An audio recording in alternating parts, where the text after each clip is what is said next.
یہ नड़ सुर की महफिल है। बलूचिस्तान में कोह सुलेमान के पहाड़ी सिलसिले के गिर्द रहने वाले कबीले इस फन के जरिए अपनी तारीख व सकाफत को बयान करते हैं। हलक से गाने की वजह से भी ये एक मुनफरिद अंदाज़ गुलकारी है। ये मरी कबीले की सकाफत है। ये फन कोई 8 साल में तो कोई 10 साल में सीखता है। इसका ताल्लुक जहन से है। और दूसरे नंबर पर गला, किसी का गला अच्छा होता है तो गायकी साफ होती है। ये बहुत मेहनत का काम है। नाड़ी यानी मौसीकार और 2 नाली वाली बांसुरी है नड़। नाड़ी इसमें हवा फूंक कर अपनी उंगलियों से सुर के जादू बिखेरता है। ये एक नायाब आलाए मौसीकी है। हर साज उंगलियों पर इन्हसार करता है। बस तजर्बे से हवा फूंकते हैं। ये हर एक का काम नहीं है।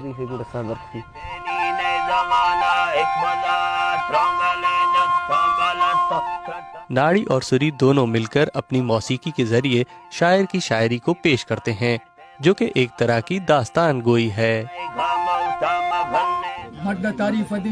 इंसानों का और जंगों का जिक्र किया जाता है। खुदा और कुदरत की तारीफ की जाती है। ये शायरी रूह की ग़िज़ा है, समझे? रूह की ग़िज़ा, दिल की ग़िज़ा और एक शौक है। नड़ सुर का ये रिवायती फन बज़ाहिर तो काबिल सताइश है, लेकिन इसके तख्लीक़कार अपनी रोजी रोटी कमाने के लिए मुख्तलिफ काम करते हैं।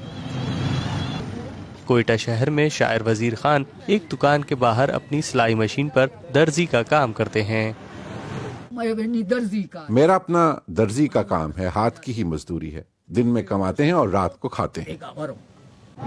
वजीर खान के बकौल रिवायती तौर पर इलाके की सालाना फसल पर शायरों को 16 किलो गंदम मुआवजे के तौर पर दी जाती है, लेकिन ये नाकाफी है।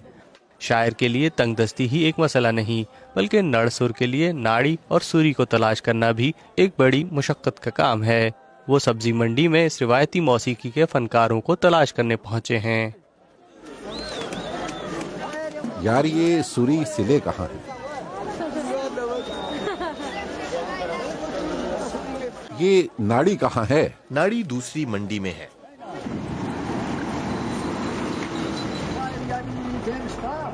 नड़ सुर में शायर और फनकारों का चोली दामन का साथ होता है।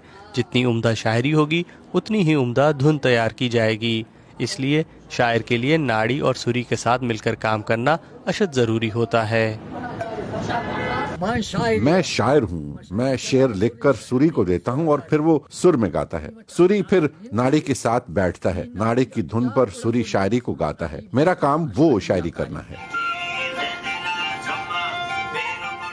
किसी भी शायर के लिए शेर की तख्लीक एक रूहानी अमल से कम नहीं होती। वजीर खान भी कुदरत और इर्द गिर्द के हालात से मुतासिर होकर लफ्जों को शेर की शक्ल देते हैं। जब बारिश हो, बादल गरजें, बिजली चमके तो शायर का दिल जोश मारता है। तब शायर इसी जोश से शायरी करता है, समझे? हमारा दीन भी यही है, इबादत भी यही है, सब कुछ यही है।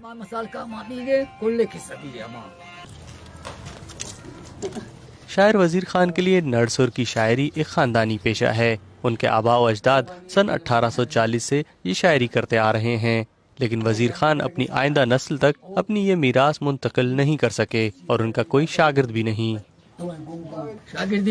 शागिर्दी कुछ यूं होती है कि जब बेटे हों तो उन्हें शायरी सिखाई जाती है।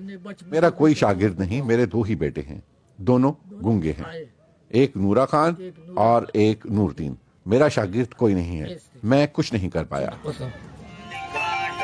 बलूचिस्तान के रिवायती फन नड़ सुर को नापैद होने से बचाने के लिए बहुत ज़रूरी है कि नाड़ी, सुरी और शायरों के मुआशी मसाइल को हल किया जाए, ताकि वो नड़ सुर के नायाब फन को जिंदा रख सकें।